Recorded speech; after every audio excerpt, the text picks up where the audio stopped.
Hey everyone, this is breaking news. Yeah, so I just had a message from Robert Stoffard, who's a photographer I've interviewed, who's going to be a coming video, and he alerted me to something really crazy. So if you're into photography in the 20th century, you're probably well aware of this image, which is a photograph that's colloquially known as Napalm Girl. But the photographer that we've always thought was the photographer, Nick Ut, called it the Terror of War. And it depicts a young girl running from her village where there'd been a napalm attack. Her clothes have been on fire. She'd taken them off. She's running down the street. Okay. There's already controversy around this image at the time because it's depicting a child in a state of undress. They didn't want to put it out. And it was the photographer who was the chief at the time there in Vietnam, Horst Fass, who basically pushed for it to finally be published. And given the nature of it depicting the kind of consequences of war, they felt that overrode the sense of kind of nudity. It was a powerful image. And you know what?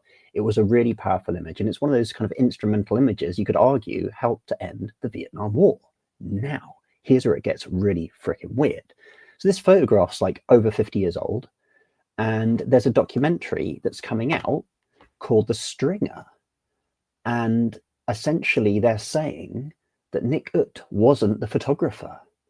All this time, he wasn't the photographer of that photograph. Pretty big allegations, right? So yeah, this is a blurb put out by the director. And it says here, a little quote from Sundance, where it's going to premiere. An iconic image defines its time not only through the content of the image itself, but through the stories of its creation. The photograph at the heart of The Stringer, which is the documentary, embodies this process of enshrinement, but a shadowy, whispered history of the image has been out of frame till now. Director Bao Nguyen follows a team of investigators seeking the photo's true authorship. In doing so, they revisit painful, politically complex past and find people haunted by, it's pretty nuts, right? So the plot thickens because AP, Associate Press, they were kind of asked about it. And they've done their own investigation, and this is it. And there's a link to this investigation in the video text of the video here that I'm showing you now. I just skipped over that because of obviously the nature of the nudity of the girl. I've covered it up in other photos. I couldn't obviously cover it up easy in this PDF. But what's fascinating is they've got a nice pinpoint. But look, this is fascinating for me. These are other photos that you wouldn't have seen taken by Nick Ut. And it's no doubt he's a great photographer, right? He was young when he made the work, but if you look at the kind of the focal lengths and a lot of these compositions and the way they're shot, it looks a lot like the same photographer who took Napalm Girl to me, but it goes further. Yeah, amazing. So the AP spoke to 7 eyewitnesses to events on the road of the AP Bureau that day, other than Ut, as well as 4 others with detailed knowledge of operations. Now, the problem is also a lot of the people involved are dead. It was a long time ago. But yeah, interesting one for me. It says here, David Burnett, then a 25-year-old photographer working mainly for Time and Life, was there.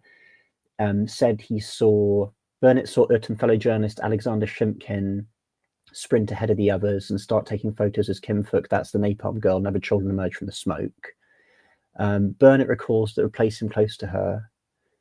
There's nothing, this is a quote, there's nothing that ever has given me pause to think that Nick didn't shoot the picture. Burnett himself said he missed the precious shot because in that moment he was struggling to change the film in the camera, which has always amused me because I was always wondering who that was. Is that him on the right? Is that David Burnett? Because I always wondered, you normally see this photo of Napalm Girl cropped. You don't see him trying to whack some film in his 35mm film camera. But yeah, so maybe that's him. So look, if he's there, if he's literally there, then what the heck?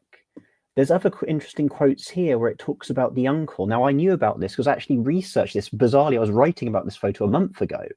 And there's something really powerful. And Nick Ut was obviously like local, he's Vietnamese, and he ended up basically helping the kids get to a hospital after it happened. He didn't just take the photo and run. He literally took the photo and then got the kids to a hospital, and the uncle remembered it. It's just, I don't know. Now, the weird thing is there's this sort of idea that the film could have been, the roll of film could have been switched and all this other stuff.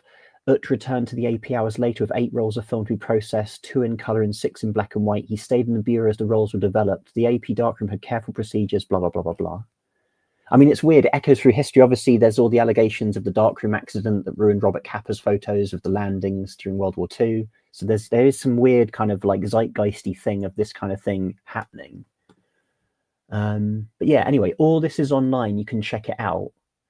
The makers of the documentary have said they're privy to some information, but the thing that really gets interesting here, if you're reading through this kind of almost rebuttal, their own investigation of Associated Press, is a lot of people being asked to fill in NDAs, that's non-disclosure agreement. And some where they talk about chatting to another kind of quotes eyewitness. Where is it? Not there.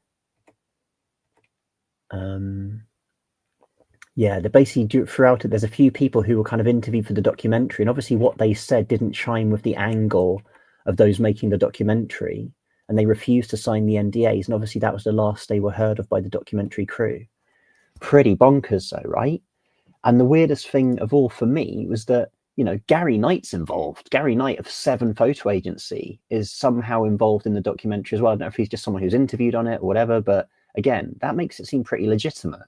So it's a bit of a kick to the head to think this really iconic photograph that sort of shaped history, and now they're saying it wasn't taken by that photographer, but some other guy, the stringer.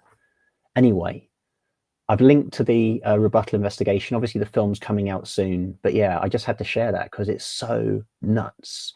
But it just seems totally implausible to me. I can't imagine that being a thing. Like, if it wasn't the photographer, then why didn't the photographer who take the photo be like, because the photo won a Pulitzer Prize. It was World Press Photo of the Year. It was a massive deal to have been like, you know, it blow up and then keep quiet. I don't know. It sounds fishy to me. But anyway, yeah, check it out. The film is coming, called The Stringer, and the rebuttal by Associated Press is in the link to this YouTube video. But yeah, there we go. Weird.